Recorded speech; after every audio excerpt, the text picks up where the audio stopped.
जय हिंद साथियों, आइए इस क्लास में हम चर्चा करते हैं धात्विक खनिज, अधात्विक खनिज एवं खनिज ईंधन।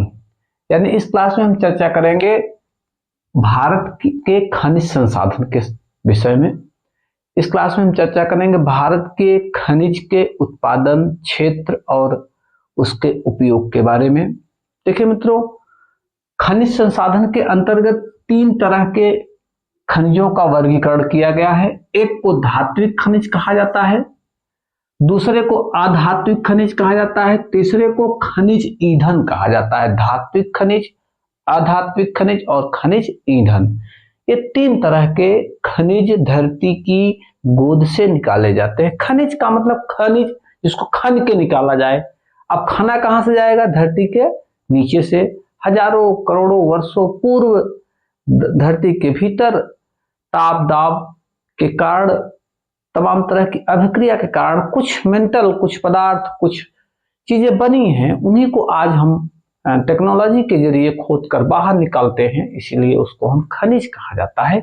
इनके गुण, स्वरूप, आकार के आधार पर इनको तीन वर्गों में बांटा गया है। साथियों, हमने अभी बताया धात्विक खनिज यानी ऐसे खनिज जो धातुओं के रूप में प्राप्त किए जाते हैं, धातु के गुण जिनमें होते हैं। दूसरे होते हैं अधात्विक खनिज जिनमें धातु के गुण नहीं पाए जाते हैं। और तीसरा खनिज ईंधन यानी ऐसे खनिज पदार्थ जो ईंधन के रूप में प्रयोग किए जाते हैं, उन्हें खनिज ईंधन कहा जाता है। देखिए मित्रों, धात्विक खनिज में लोहा, तांबा, सीसा, जस्ता, टिन, मैग्नीशियम, सोना, चांदी इत्यादि की चर्चा की जाती है। अधात्विक खनिज में डोलोमाइट, चूना पत्थर, अभ्रक, जिप्सम, नमक जैसे कुछ अनेक तरह के पदार्थ होते हैं जो अधात्विक खनिज के अंतर्गत अध्ययन किए जाते हैं। और ईंधन खनिज के अंतर्गत सबसे पहले आणविक ऊर्जा का भयानक भंडार और कोयला, प्राकृतिक गैस और नाभिकीय खनिज और क्या कहते हैं पेट्रोलियम पदार्थ, ये सब मिला के जो है खनिज ईंधन के अंतर्गत प्रयोग अध्ययन किए जाते हैं। साथियों, हम सबसे पहले बात करते हैं धात्विक खनिज की। देखिए मित्रों, धात्विक खनिज में लौह अयस्क का पहला नाम आता है। लोहा जो है ऐसे जैसे हम जिस तरह से हम आप देखते हैं, इस तरह से लोहा धरती के गोंद से नहीं निकाला जाता, बल्कि ये अयस्कों के रूप में निकाला जाता है। और इन अयस्कों में सबसे जो टॉप क्लास का लोहा होता है मैग्नेटाइट। ये सबसे बढ़िया वाला लोहा होता है मैग्नेटाइट, और ये विशेषकर दक्षिण भारत में पाया जाता है। कर्नाटक और तमिलनाडु, आंध्र प्रदेश के एरिया में ये ज्यादा मात्रा में दक्षिण भारत में पाया जाता है। जो टॉप क्लास का लोहा होता है उसको कहते हैं हेमेटाइट। और उसके बाद हेमेटाइट मध्य भारत में पाया जाता है, झारखंड, मध्य प्रदेश के आसपास, उड़ीसा के क्षेत्र में। सिंडेराइट अवसादी शैलों में पाया जाता है। लियोनाइट अवसादी जो है शैलों में पाया जाता है। यानी भारत में चार प्रकार के लौह अयस्क होते हैं, वो मैग्नेटाइट, हेमेटाइट, सिंडेराइट और लियोनाइट। ये पूरे भारत में कहीं न कहीं हर जगह लगभग प्रांतों में खुदाई के दौरान प्राप्त किए जाते हैं। और भारत में लोहा अधिकतम मात्रा में प्रयोग भी किया जाता है, कलपुर्जों के रूप में, मैन्युफैक्चरिंग के रूप में, तमाम तरह के जो हर तरह जो है आप देखेंगे तो लोहा ही लोहा आपको नजर आएगा। इसलिए लोहा का अधिकतम प्रयोग भारत में किया जाता है। साथियों, उसके बाद मैग्नीज की चर्चा करते हैं। दूसरे नंबर पे विश्व में 7वां स्थान है मैग्नीज का। मैग्नीज का विशेष प्रयोग जो है वो पहली बात अयस्कों के परिसंधारण में यानी अन्य पदार्थों के शोधन में इसका प्रयोग किया जाता है। शुष्क बैटरियों, चमड़ा व माचिस उद्योग में मैग्नीज का प्रयोग किया जाता है। साथियों, और तांबा, तीसरे नंबर पर हम चर्चा करते हैं तांबा की। तांबा प्रागैतिहासिक काल में तांबे की चर्चा, कांस्य युगीन संस्कृति की जो है चर्चा होती है, जिसमें कि तांबा और टिन को मिलाकर कांसा बनाया जाता था। और साथियों, हम आपको बताना चाहेंगे कि तांबा जो है वो राजस्थान, झारखंड, मध्य प्रदेश, ये तीन प्रांतों में विशेष रूप से तांबे का खनन किया जाता है। तांबा पाया जाता है राजस्थान, झारखंड और मध्य प्रदेश में। उसके बाद नंबर आता है मित्रों बॉक्साइट। एल्युमिनियम का अयस्क है बॉक्साइट, और बॉक्साइट उड़ीसा, मध्य प्रदेश, झारखंड और छत्तीसगढ़ में विशेष रूप से पाया जाता है। इसमें उड़ीसा पहले नंबर पे है बॉक्साइट के उत्पादन में। उसके बाद चांदी मित्रों, देखिए हम आपको बताना चाहेंगे कि भारत में विशुद्ध चांदी की एक भी खाने नहीं है।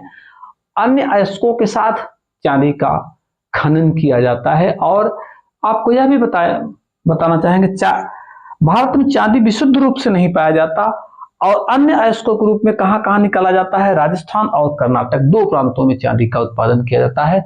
आपको बताना चाहेंगे चांदी के आभूषण बनाए जाते हैं, लेकिन इससे ज्यादा प्रयोग जो इलेक्ट्रिक के कलपुर्जों में, इलेक्ट्रिक तारों में, इलेक्ट्रिक के पार्टों में जो है प्रयोग किया जाता है चांदी, जो कि चांदी जो है वो क्या होता है, विद्युत का बहुत तेज सुचालक होता है।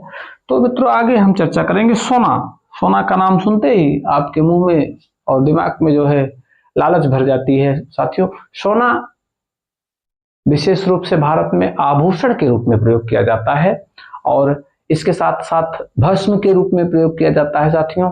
सोना जो है ये कर्नाटक के कोलार और हट्टी क्षेत्र, भारत का सबसे अधिकतम सोने का क्षेत्र कर्नाटक प्रांत है। यहीं से भारत का पूरा सोना निकाला जाता है साथियों। सोने के सर्वाधिक खपत के मामले में भारत जो है पहले स्थान पे। आप सबसे ज्यादा खपत सोने की करते हैं। गांव में आप घुमाइए, शहरों में आप घुमाइए, शायद कोई महिला हो जिसके ऊपर सोने के आभूषण न हो।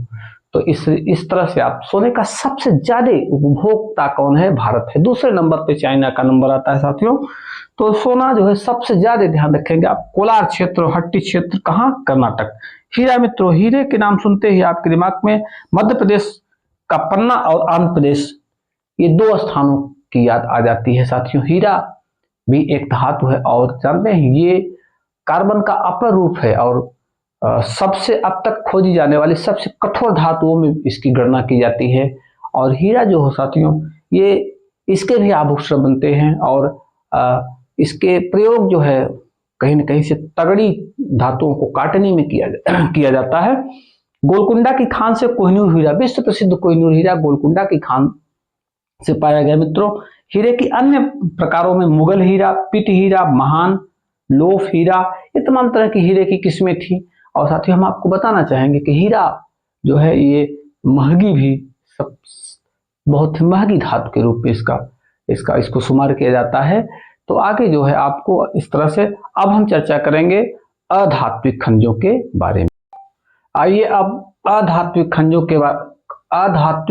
के बारे में इस क्लास में चर्चा करें कि चूना पत्थर, अभ्रक, जिप्सम, शलखड़ी, ये अधात्विक खनिजें होती हैं। इसमें चूना पत्थर का जो प्रयोग होता है वो सीमेंट, लौह, इस्पात, चीनी उर्वरक के उद्योगों में इसका प्रयोग किया जाता है, चूना पत्थर का साथियों। और यह चूना पत्थर राजस्थान, मध्य प्रदेश, आंध्र प्रदेश, छत्तीसगढ़, कर्नाटक में पाया जाता है मित्रों। और अभ्रक जो होता है, अभ्रक जो है वह विद्युत के सामान बनाने के लिए प्रयोग किया जाता है। और अभ्रक भारत जो है, अभ्रक का जो उत्पादन और भंडारण दोनों मामले में भारत विश्व में प्रथम स्थान है साथियों। ये आपको बताना चाहेंगे, इस बात को आप पॉइंट करिएगा। और इसके बाद जिप्सम जो है मित्रों, जिप्सम से प्लास्टर ऑफ पेरिस बनाया जाता है। सीमेंट के उत्पादन में, रंग रोगन के उत्पादन में, गंधक के उत्पादन में इसका प्रयोग किया जाता है, जिप्सम का प्रयोग किया जाता है। विशेष तौर पर प्लास्टर ऑफ पेरिस के निर्माण में जिप्सम का प्रयोग किया जाता है। और यह जो है राजस्थान, गुजरात और जम्मू कश्मीर में जो है पर्याप्त मात्रा में पाया जाता है, बहुतायत मात्रा में पाया जाता है। और शलखड़ी, जिसे घिया पत्थर कहा जाता है साथियों, शलखड़ी का जो उत्पादन है वो राजस्थान में बहुतायत होता है। शलखड़ी का उत्पादन कहाँ होता है, राजस्थान में बहुतायत होता है। और शलखड़ी का उपयोग पेंट, कागज, साबुन और इमारतों को सजाने के लिए इसका प्रयोग किया जाता है। अब हम चर्चा करते हैं अणुशक्ति खनिज। मित्रों, अणुशक्ति खनिज में विशेषकर यूरेनियम व थोरियम का नाम दिया जाता है। यूरेनियम और थोरियम ये दोनों जो है ये परमाणु ईंधन के रूप में प्रयोग किए जाते हैं साथियों। यूरेनियम झारखंड, राजस्थान में व्यापक पैमाने पर पाया जाता है। और थोरियम जो है भारत विश्व का सर्वाधिक थोरियम उत्पादक देश है। भारत विश्व का सर्वाधिक थोरियम उत्पादक देश है जो एक परमाणु ईंधन है।